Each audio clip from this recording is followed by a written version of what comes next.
Benvingudes i benvinguts a l'Ingredient Secret, una sèrie de vídeos amb receptes d'esmorzars i berenars saludables i sostenibles, on aprendrem a cuinar i jugarem a descobrir quin és aquest ingredient secret per a l'alimentació saludable. Jo soc Marta Feliu, cuinera agroecològica. Esteu pendent en les elaboracions per a descobrir les pistes i descobrir l'ingredient secret.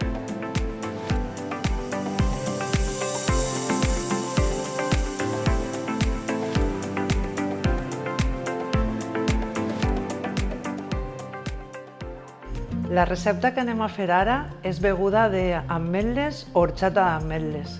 La veritat és que ací tenim la tradició de fer begudes vegetals, com la horchata de xufa, que ja és la més coneguda, però la segona coneguda és la d'ametlles.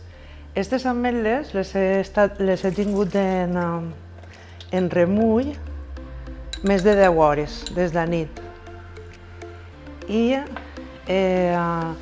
eren totes en pell i una vegada se pot fer la beguda d'ametla en la pell de l'ametla, però és més boniqueta així. I vos he deixat aquestes sense pelar perquè veureu que és fàcil de pelar. Una vegada estan a remulla, no és com quan estan seques, que li costa més. Se pelen fàcilment. En la recepta que tingueu al final teniu les quantitats per a fer aquesta beguda.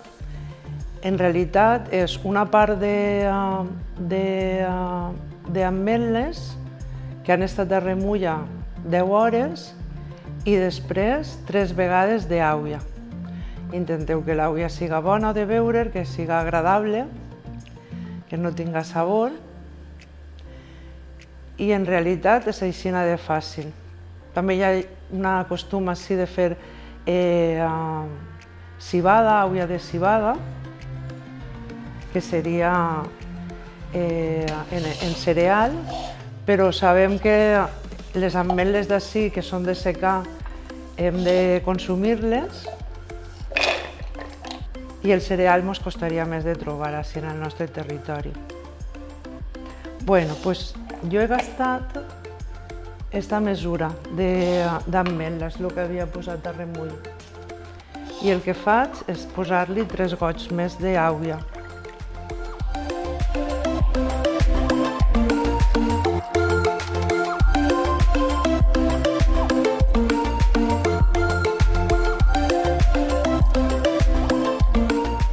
Podria afegir-li sucre, no vaig a fer-ho perquè l'ametla en si mateix ja és dolça, però sí que vaig a posar-li un puré de dàtils, una culleradeta, un toc, que farà que estiga més dolcet.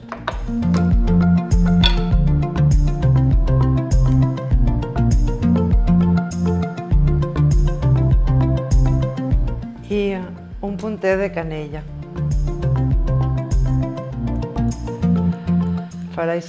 També se podia posar un poquet de llima ratllada, que faria un poc el sabor de... Mira, i vaig a posar-li un puntet de sal. Com la sal és potenciador de sabor, algú farà, no? No és necessari i és només un puntet, no fa el sabor salat. I la piquem, ben picadeta. Comença suau.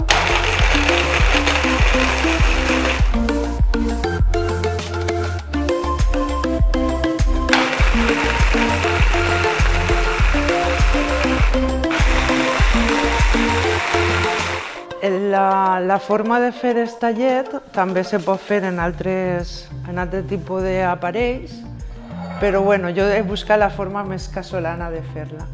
Ara el que anem a fer és colar-la. Per això necessitem un drap net de cotó, d'este que és més com una gassa, i el que faig és humir-lo. Escórrer-lo bé.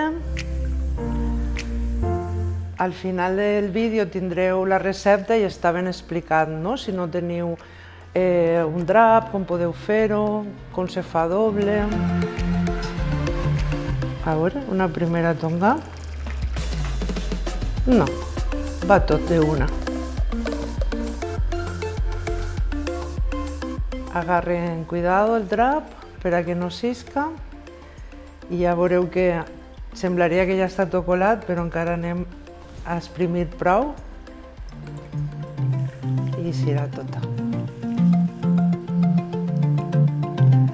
Al posar-li la culleradeta de dàtil, mos traurà, i un poc la canella, trau un color més fosc, no? Si no li ho posaren, si posarem sucre o un altre tipus d'endolçant, igual no trauria este color.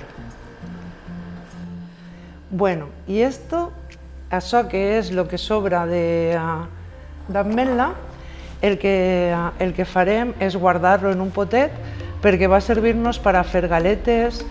Per exemple, si fem uns macarrons i els posem per damunt per a gratinar-los, semblaria un formatge, es pot fer un bescuit, així que no és que sobre, sinó que realment és molt gustós.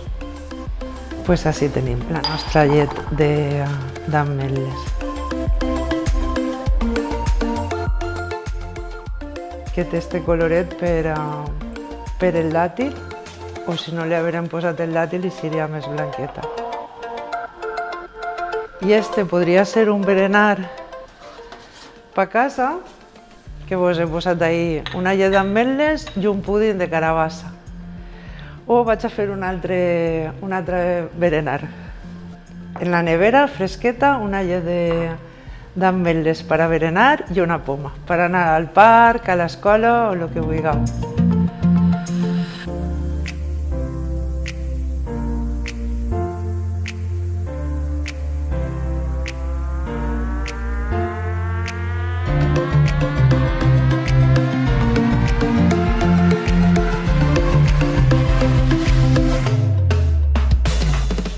Si heu seguit les pistes, ara ja heu descobert que l'ingredient secret és sobirania alimentària, perquè la sobirania alimentària és bona per a les persones, per al territori i per al planeta.